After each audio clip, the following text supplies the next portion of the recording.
vamos a hablar de uno de los intentos por borrar a un pueblo entero.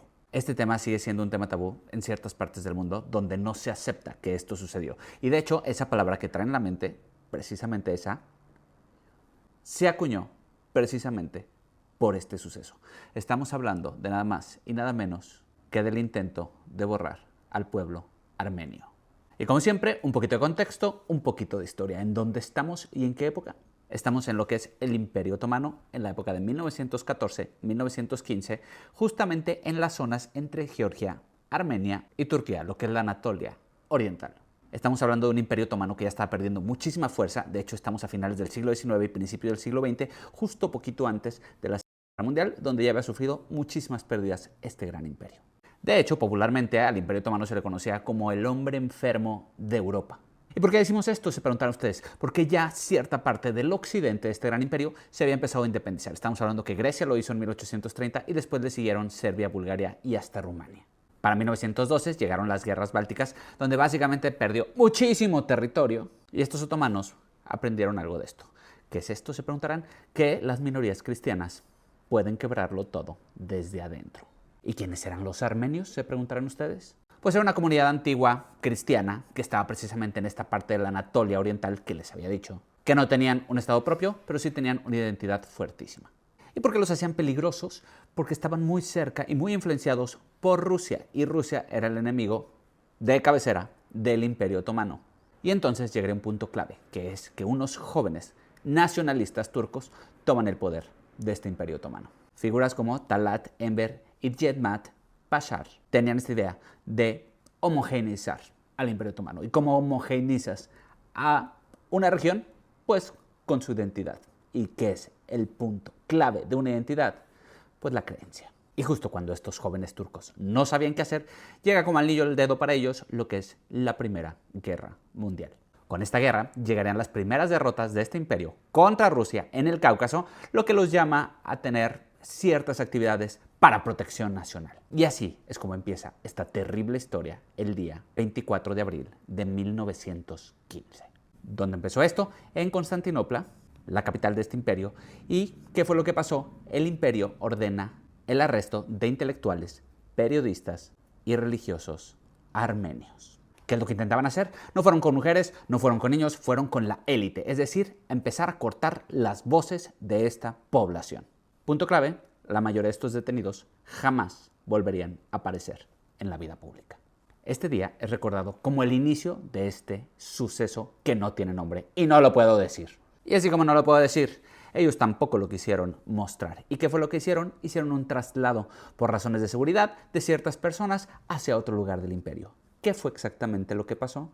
El ministro del Interior, es decir, Talat Pasha, que ya hablamos de él, decreta una expulsión masiva del pueblo armenio de la Anatolia Oriental hacia Siria y Mesopotamia, que estaban ahí cerquita, según ellos. Legalmente parece administrativo, pero en la práctica lo que sabemos es que es una sentencia de muerte. Algunas familias reciben días, otros reciben solamente unas horas para desalojar sus hogares. Les confiscan sus tierras, sus negocios, sus propiedades e incluso los comercios y se los dan a los musulmanes otomanos.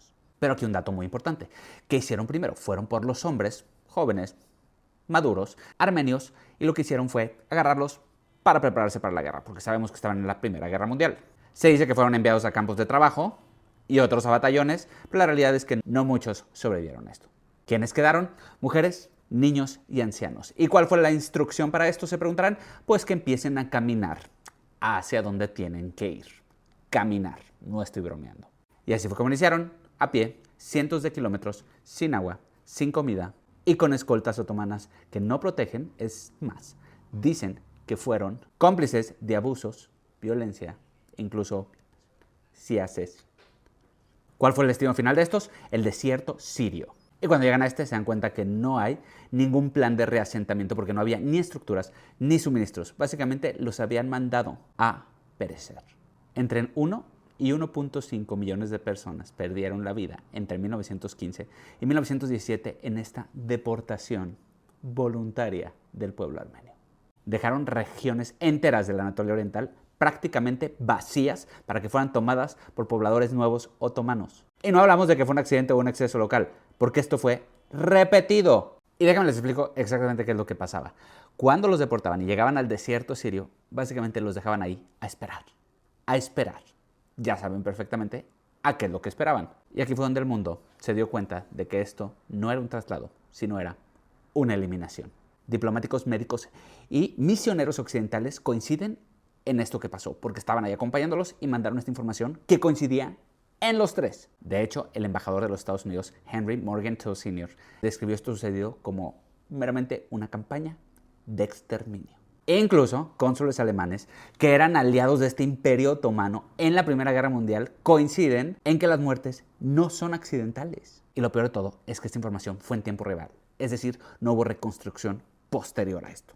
Y teniendo estos cuatro elementos, es decir, que había intención política, órdenes estatales, métodos consistentes y un resultado previsible, se buscó un concepto que englobara estos cuatro puntos para darle un nombre a lo sucedido. Y este nombre es, aunque todavía no existe la palabra, y aquí viene lo interesante. En 1918, el Imperio Otomano colapsa tras la Primera Guerra Mundial.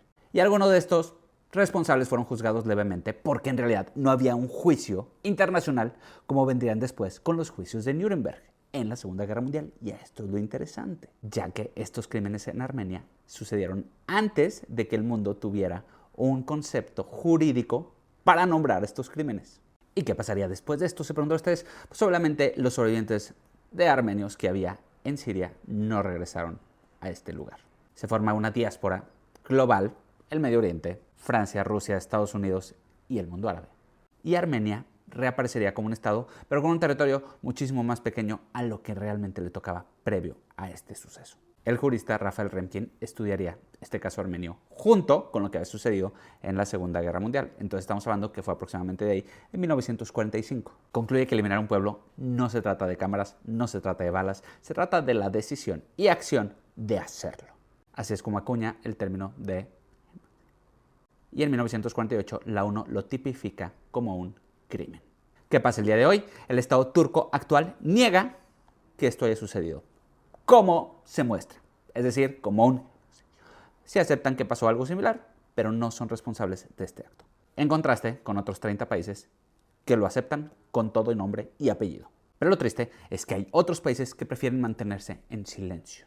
¿Y por qué se mantienen en silencio? Se preguntan ustedes. Porque aquello que no se acepta es muy probable que se vuelva a repetir. Así que, como siempre, hay que tener un poquito de historia y un poquito de contexto, porque el que no conoce su historia está condenado a repetirla.